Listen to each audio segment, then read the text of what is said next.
Welcome to Consulting Mastery, where we help B2B consultants master the business of consulting. I'm Carrie. And I'm Ahmed. Join us as we explore the art of delivering outstanding client value, earning a higher income, and thriving in today's marketplace.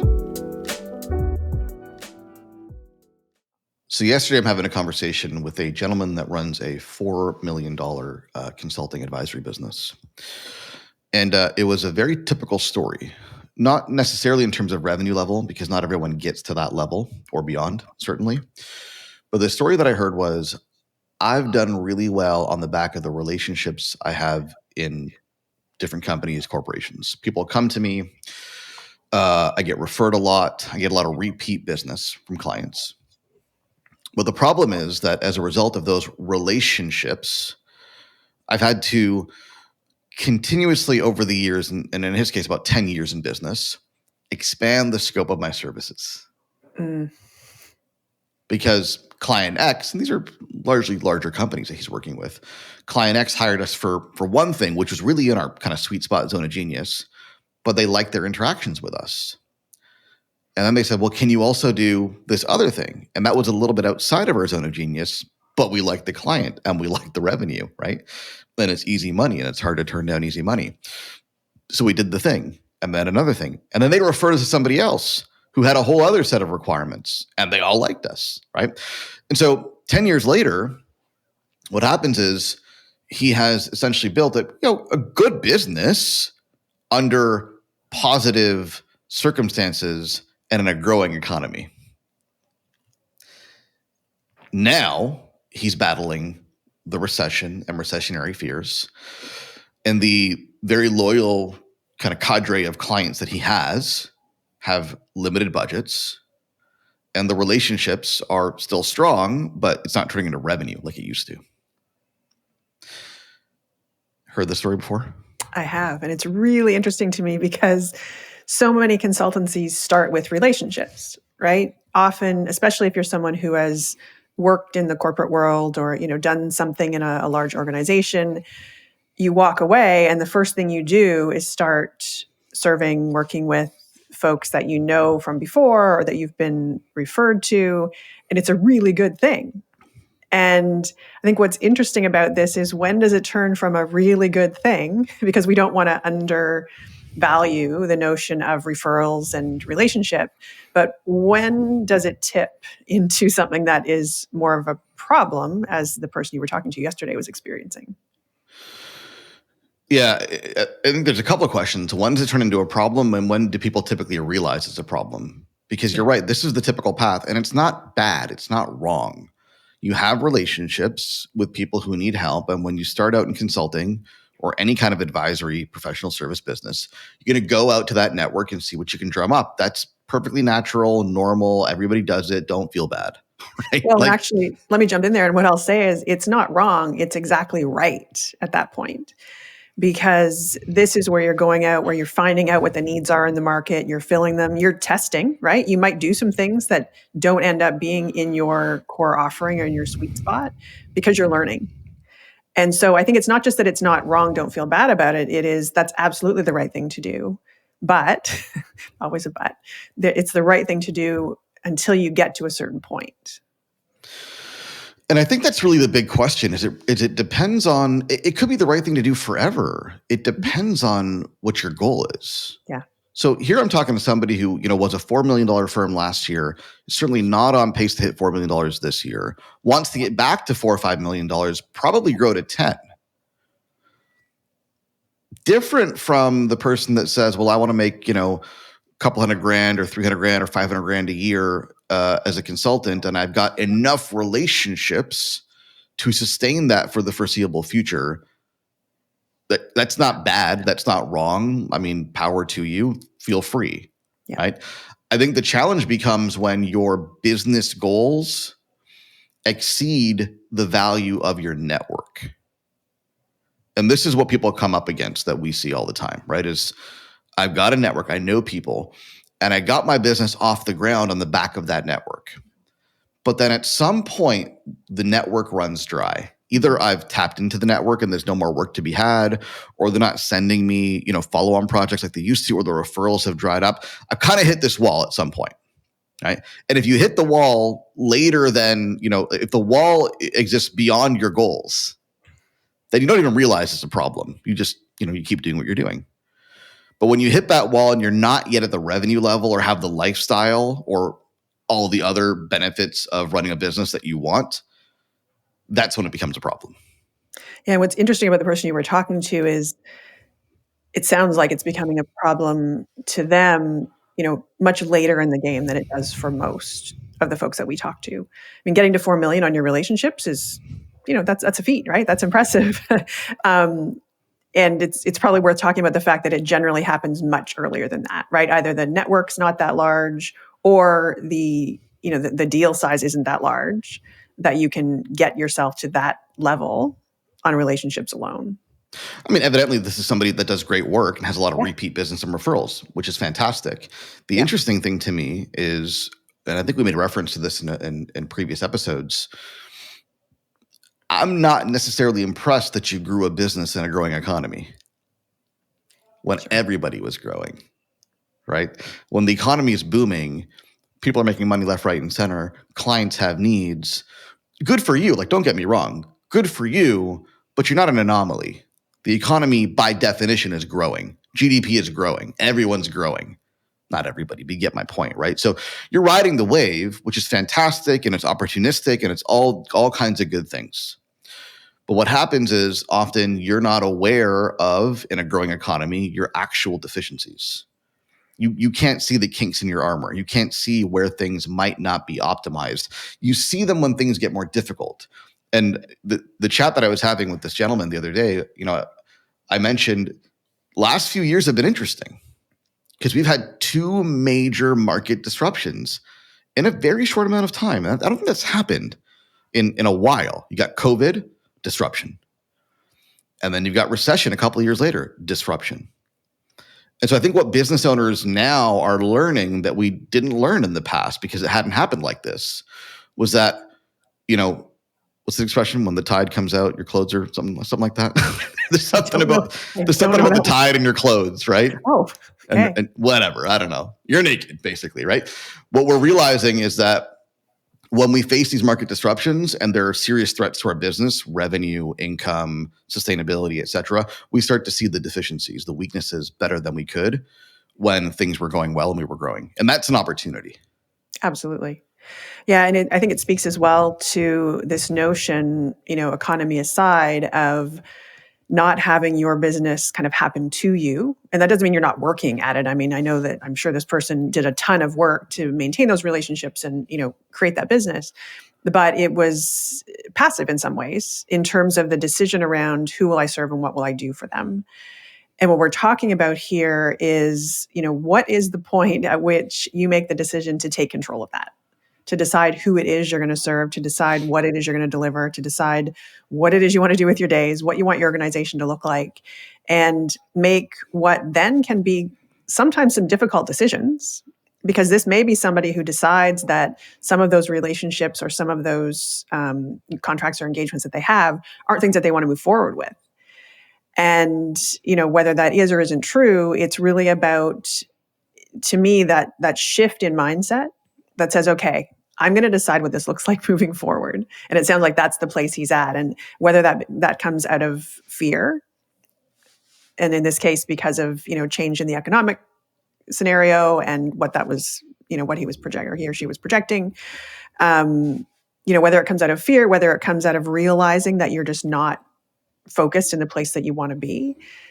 The big mindset shift is the one where you finally decide, whenever finally is, that you are the one that's going to drive that bus. And it's interesting because, our entire business kind of revolves around that decision. So it's interesting because we're betting on people making that decision. Like once you make that decision that I want to take control, I want to focus, I want to specialize, I want to reposition, that's the time to work with us essentially. Right. But we've graduated 800 clients in the last 4 or 5 years. It still surprises me that some people get to the decision earlier than I thought they would. and some people never get there at all. So this Yeah. gentleman in question, who I think is right about there, and he's obviously entertaining the idea of working with us. And the question he asked me was, how much time do I need to commit to working through your program?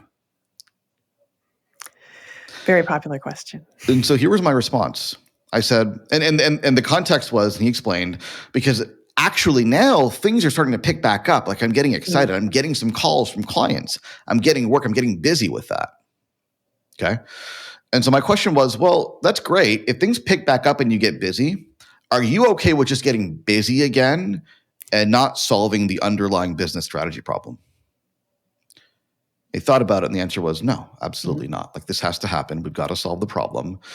We can't just get busy again and then, drown our problems in revenue, Yes. right? And then find out, a couple of years later that was a mistake. This has got to be solved, right? And so that's certainly what we're looking to hear, and that's why we're entertaining the conversation of working with him. But it's interesting because not everybody gets there as soon as they should. I think you have to live through a little bit of the pain of not having a process, not having a strategy, not having agency, not having control, not having, not being in the driver's seat of your business and being completely, like a kite in the wind, susceptible and vulnerable to the client's will, the client's demand, the market's volatility, the market's perception. I think you got to feel that pain a little bit before you realize that or start to question whether there's a better way. Yeah, and I find too that, far too often people use revenue as the indicator. And they get so used to that that's the thing that sort of pushes their recognition of this challenge down the road because we're making enough money, right? I'm comfortable enough, or, the revenue line's going up and to the right. All of these things are happening that are positive. And yes, they are, of course. I mean, you need that. But using revenue as your only indicator, I think is a real danger zone to land in, because that's the thing that will have you, go months and years beyond the point where it's time to make this decision, right? To really think about what you want your business to look like. And perhaps there's a whole other episode here that we should plan out around the other metrics of organizational health for a consultancy. But when you talk about it that way, to say that it's just revenue and as long as we're at $1 million or $2 million or $4 million or 200,000, whatever your number is, right? Whatever makes you happy in terms of revenue. Yeah. To say that that's all that matters is to say it's like an investor saying, well, I'm just going to put all of my money into Apple. And as long as the Apple stock goes up and to the right, I'm a good investor. Well, again, that's all fine and good until there's some market disruption, right? Yeah. Something gets in the way and the Apple stock plunges. And then you realize I wasn't diversified. I had too much concentration risk, which is really the reality of many consultancies. Is even if revenue is strong, their concentration risk is unreasonably high, whether it's one whale client or two. Our rule of thumb, which we teach our clients, is no single client should represent more than 20% of your revenue at any given point in time. If they do, you're asking for trouble. Yeah. And often what I see talking to people that lies at the very base of this, like the root cause of this, is a confidence issue. And, I think that it rears its ugly head in two ways. So one is I need to do what people will ask of me because that's what I deserve, right? That's what I can do. I need to be judged by the outside world. And so I'll just do what people want. So that's number one, right? I can't make the choice to take control because, there's some other force out there, the market, how much people like me, that are going to drive the business that I'm able to do. And I think the second thing is it is super flattering to have people come to you in this way, right? To be referred by somebody else, to be, to be asked if you can do something beyond your original scope. That is just something that feels damn good. And so there's some deeper work here to kind of dig in for people to think through, because on its face, it's a business problem, right? But deep down inside, a lot of this, if you really, really kind of, whatever it is that you do to work through your personal mindset stuff, whether you sit and think about it or talk to somebody about it, I think you'll often find that this is is truly a self-confidence challenge.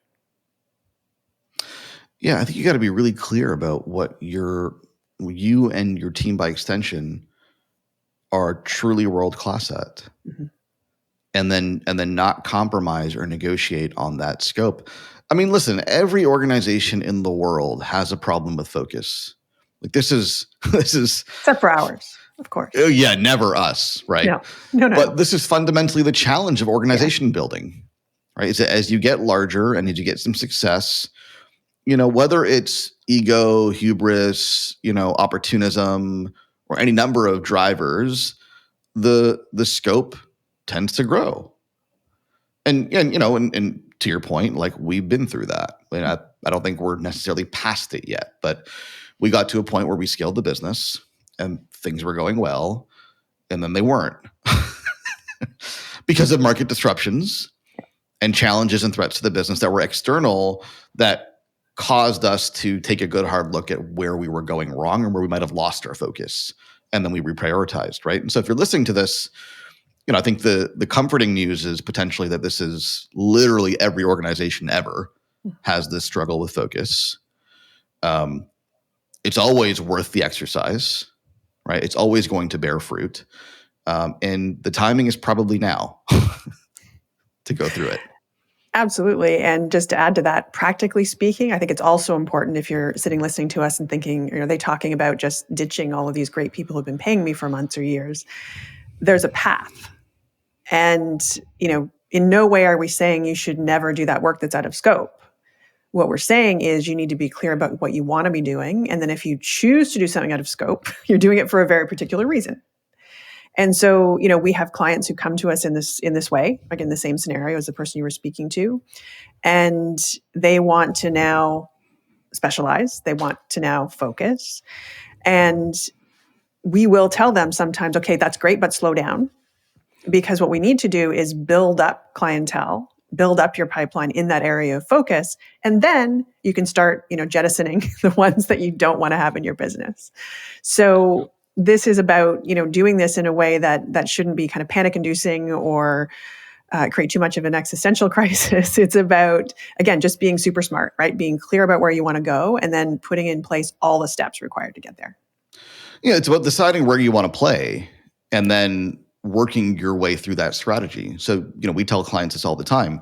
When we launched 90-Day Pipeline, I was doing consulting work outside of that. That was outside what I wanted to do was 90-Day Pipeline, our coaching, our flagship coaching and training program. That's what I wanted to do. But I had to pay the bills while that was getting going. So I did consultancy work outside of that.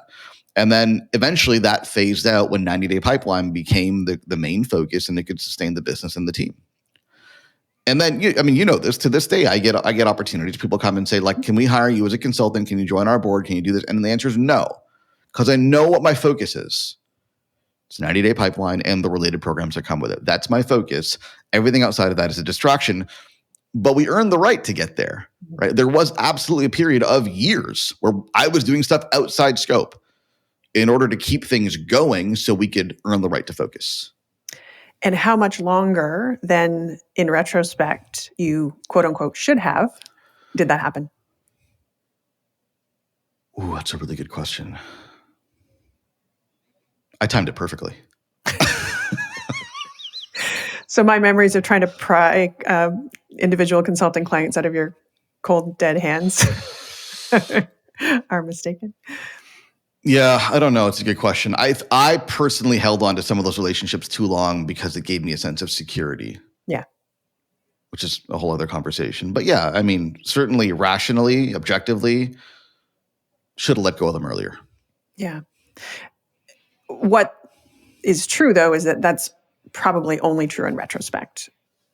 And that's why I want to bring it up, because it may not be perfectly clear to you right now, and that's okay. And this is not a perfect science. It's just, clear to you, clear to the people we're talking to. Not a perfect science. The question is, are you propelling yourself in the direction that you want to go?